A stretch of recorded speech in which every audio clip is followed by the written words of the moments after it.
Welcome to Side of Science. With Stacey and Ant, because every story has a side of science. Today we'll be talking about pain in my heart, pain in my mouth from chili. Let's get into it.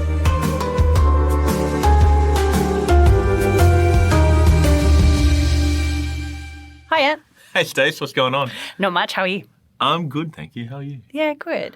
I was just wondering if you like spicy food. I do like spicy food a little bit, but my stomach doesn't like spicy food. Oh. Yeah. So you steer clear of it? Well, my mouth still likes it, so I can do a little bit of spicy. Mm-hmm. But over the years, my stomach's gotten worse and worse. So yes, I don't do spicy anymore. It's sad. It's depressing. Does it hurt, would you say? Yeah. Yeah. It's not comfortable. If I eat too much spice, my stomach I'm in pain. And what about in your mouth? Oh, yeah, that's always. always in my mouth. Well, I was looking at pain, so maybe we can explain the why of that. You're going to tell me why spicy food hurts? Yep. Let's do it. So, chili Yep. isn't actually a taste, or spicy isn't a taste.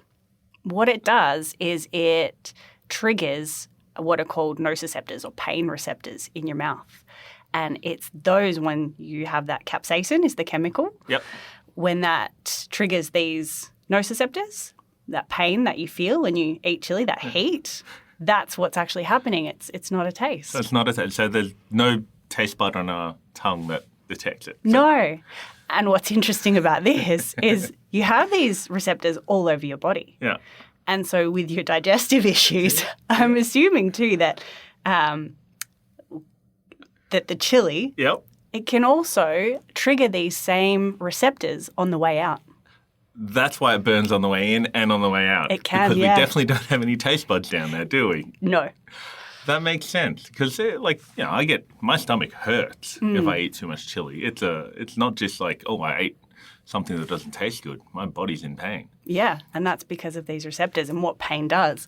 So I was looking at what is pain. And apparently pain is a sensory and emotional experience associated with actual or potential tissue damage. And so that's why the chili, it's that heat and that. It's actually damaging our tissues. It can, yeah. It can. Like if you've ever been to a chili eating competition. I haven't. Yeah. Well, you just once, just walk past and you'll see that the physical pain, every orifice streams, the eyes go bright red, the heat, the sweat, it's intense. I've got a mate who loves chili and we'll go out to dinner and he'll load it on and he'll just be sweating. His eyes are puffy, he's red, and I'm like, are you enjoying it? And he'll be like, love it. So he's in physical pain. His body is going, this isn't good for you. Why are you doing it?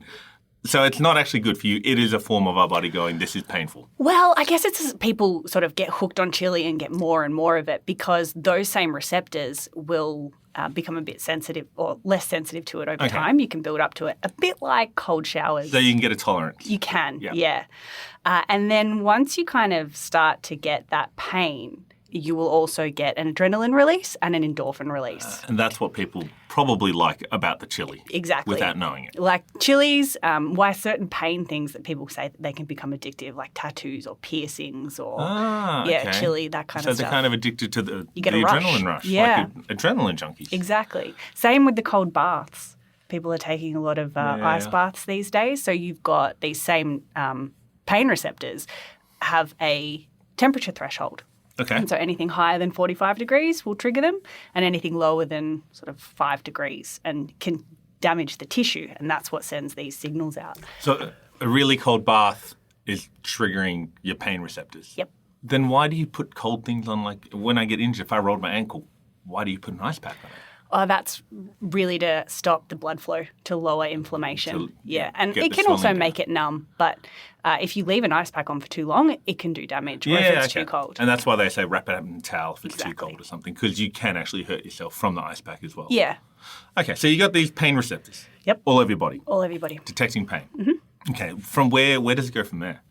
Once I've hurt myself. Yeah, so these receptors are a little bit like alarms, an alarm system. And once they're triggered, they will send an impulse through your nervous system. And that impulse is like an on-off switch. It's not just a little bit. You can't have, a little bit of pain. It's either the signal goes or it doesn't go. Okay, so what is, if I bump the table and I get a little bit of pain, I might swear a bit, but I'm not on the floor rolling. How does that work? Yeah, this is interesting. So there's different types of neurons that are responsible for different types of pain. Okay. So if you imagine it a bit like domino sequence, Yep.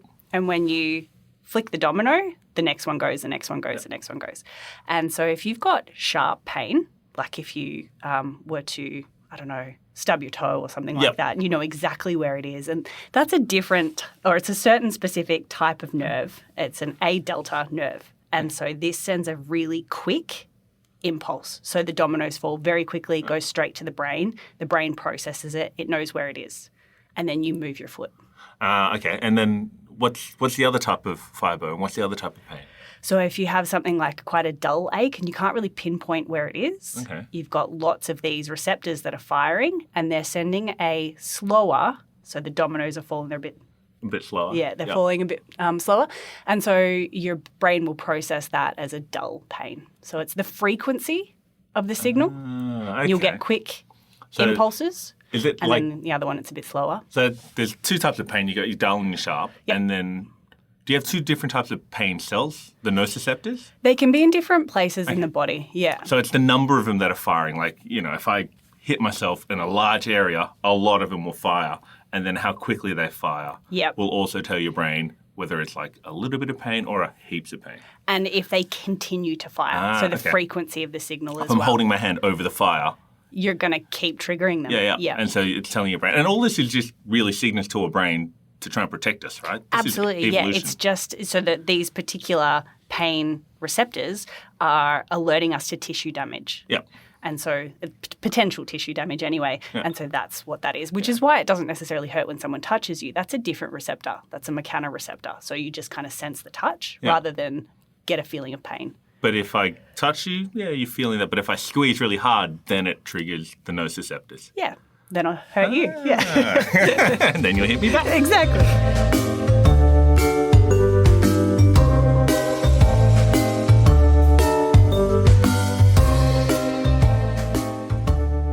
I don't want to get too personal, but so I'm not going to ask you about any heartbreaks or emotional pain. Yeah. But what was really interesting in sort of looking at this, because I think there's a lot of assumptions about pain, that if you feel pain, you're weak.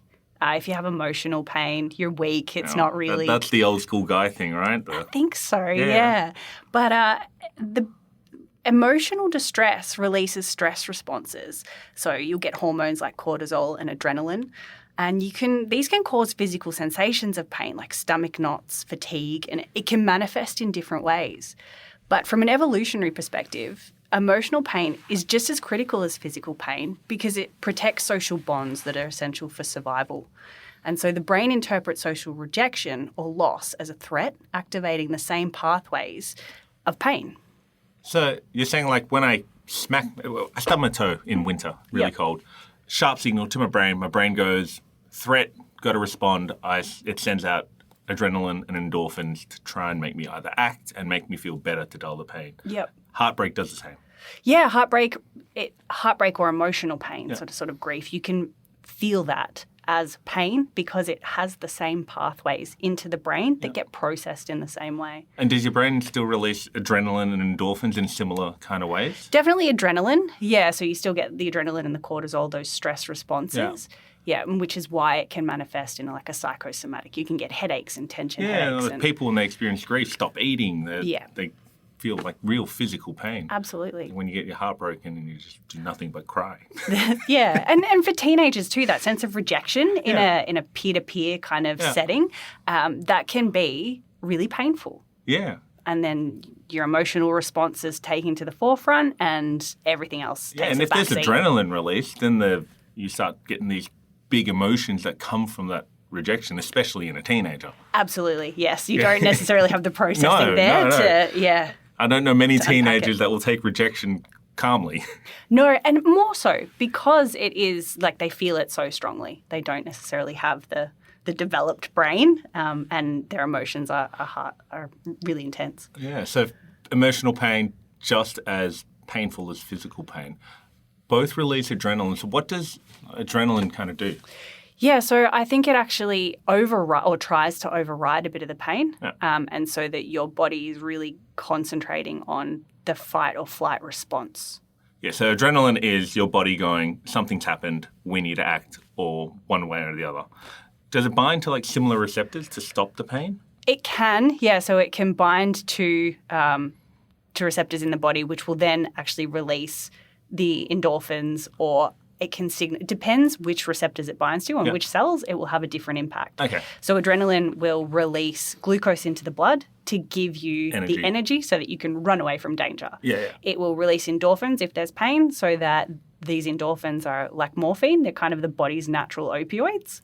Okay. And that will lower pain, the pain you feel, and which is also why you get that high after the chili or things like that. And this is how people can lift up cars in a car accident to save a child or something. They got the adrenaline running through their body and they just don't feel the pain. They can run through a burning building. Exactly. That's amazing. Yeah, it is. It's really interesting.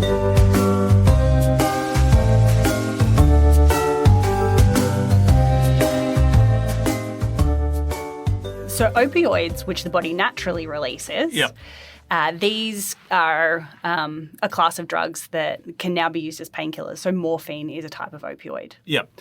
Have you ever had morphine? I have. When I I've got a metal plate in my left leg. When I broke that, went to surgery, they gave me some morphine in recovery, and it didn't do much for me. I've heard a lot of great things about it, and everyone says it didn't do much for me. That's really interesting. It could be a number of reasons why it didn't, and those variables will between other people, like how your physiological response at the time, hormones. How much they gave me. How much they gave you, exactly, yeah. But there is new treatments actually looking at ways to stop pain in the body, and one of them comes from the platypus. Okay. So the male platypus during breeding time gets venom in a spur. Yep. And they have found that if you actually get stung with this, you get stung by a platypus. Yeah, it's enough to kill a dog. Okay. And in humans, it's so painful and it doesn't respond to painkillers. Okay. Yeah, so any amount of morphine is not going to fix a platypus stinging you. Pain. So don't get stung by a platypus. Don't pick up a male platypus. Yeah, so, that's my advice for the day. Top tip. It wasn't high on my list anyway. But so how are they using this? Well, because it doesn't respond to morphine, which usually the way morphine works is it will bind to opioid receptors on the nerve. Yep. And so it will stop the transmission of pain. So your body is the nociceptors still detect it, but it just doesn't get to our brain. Exactly. Okay. But because the platypus venom doesn't respond to that, it's using a different pathway. So they're looking at what pathway that uses to hopefully find out more about pain. If you want to stop the nociceptors, you would use something like an anti-inflammatory, like a non-steroid anti-inflammatory. Yep. And that will stop the pain at the nociceptor, so you won't get the alarm. Okay, so anti-inflams kind of dull the nociceptor. They can, because you'll notice too, like if you've ever cut yourself or stubbed your toe, you get that sharp pain. But afterwards, there's the dull ache. And that's because you've got inflammation. Yep. And inflammation contains chemicals like prostaglandins, and they will annoy the nociceptor because it's sensitive. And that's that continuous firing that you were talking about earlier. Yeah. Right. So if you take the non-steroid anti-inflam, like Nurofen, it will dull that. Yep. And so the nociceptor doesn't go off, so the pain signal isn't switched on. That is fascinating. Local anaesthetics, on the other hand. Oh, yeah. I've had that before. Yeah. Really good at stopping pain. But the nociceptor will still fire.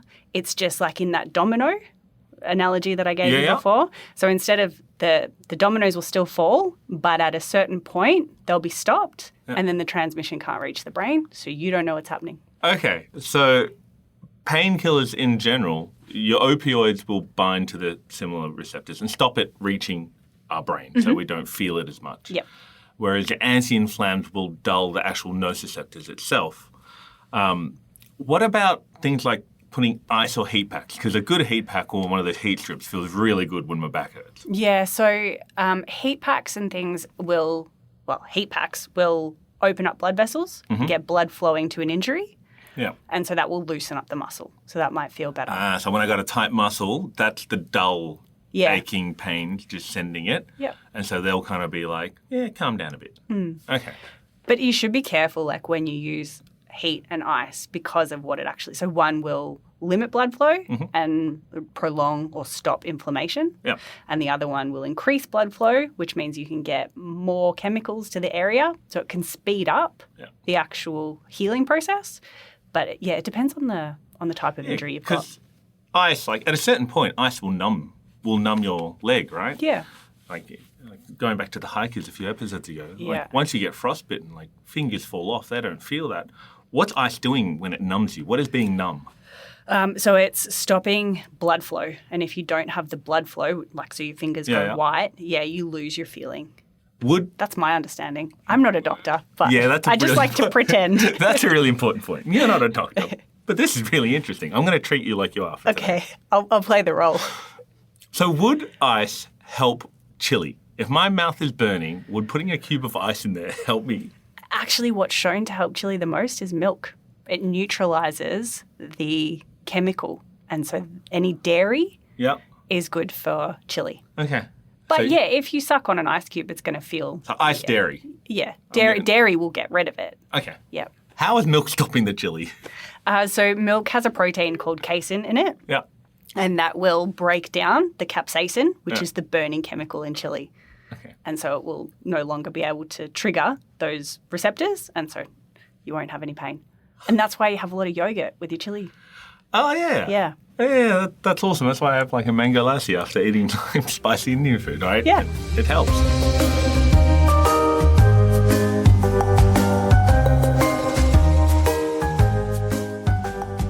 So the other thing about treating pain is how a person is open to the treatment. Okay. So there is a placebo effect. Yes. And it's shown to be very real. Okay, because I'm interested in this. Let's go. What is the placebo? If you think something's going to work, it is more likely to work.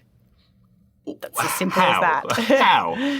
How? Well, if you believe in it, there's I guess the power of the mind, so to speak. But people think that they're getting better, and so they do tend to get better. And the reverse is true, like a nocebo effect. Yep. And I think this is maybe what keeps witch doctors in jobs. Yeah. And so if you think something bad is going to happen, something bad might be happening. Yep. And you just kind of self-manifest. But in terms of the actual pain signals, is it your body releasing endorphins? Your body's doing something, right? Yeah, so you can kind of override pain signals. So if you know that you're not in danger, then your body will start to relax. Is this like when people can meditate, people can concentrate on something else to not focus on the pain? If you're in a lot of pain and you do like a crossword, you might forget about it for a bit. Yeah. If you are in an ice bath and it's starting to really hurt, but you know you're not really in pain, so you jump out and you get that high. Yeah. But if you're given like a big red pill versus a white small pill, you think the red pill's going to do something. Might even be the same drug. Yeah. Might be no drugs, right? It could be, but you think it's going to work, and so you start to feel and better. then your brain will... That's amazing. Yeah. So it's kind of like your body's natural. Your body's naturally doing its thing. Yeah. But your brain's telling you that you're healing, and your body goes, yeah, okay, I'm healing. Yeah, there's definitely something in that. Yeah, it's kind of like when you go for a run with a friend. All of a sudden, it doesn't feel so bad every step of the way when you're chatting to someone because you're kind of distracted from the immense amount of pain that I'm feeling. That and runner's high, you will get an endorphin release. Ah. It's the only reason I run. There's no other possible reason anyone would want to run. But all of this to say that we sort of need pain. It's an evolutionary response to keep us alive and well, to protect our tissues from being harmed, to protect our social bonds. And so you need to feel something. You need to feel pain. So what would happen if I couldn't feel pain? It would be really dangerous. And it has happened. There are medical marvels that can't feel pain. And you kind of need to tell them the stove is hot. Move your hand away from that because they just can't feel it. So they'll just keep their hand on the hot. They'll stand real close to the campfire. So pain is our body's way of telling us about the world around it. Keeping us safe. Keeping us safe.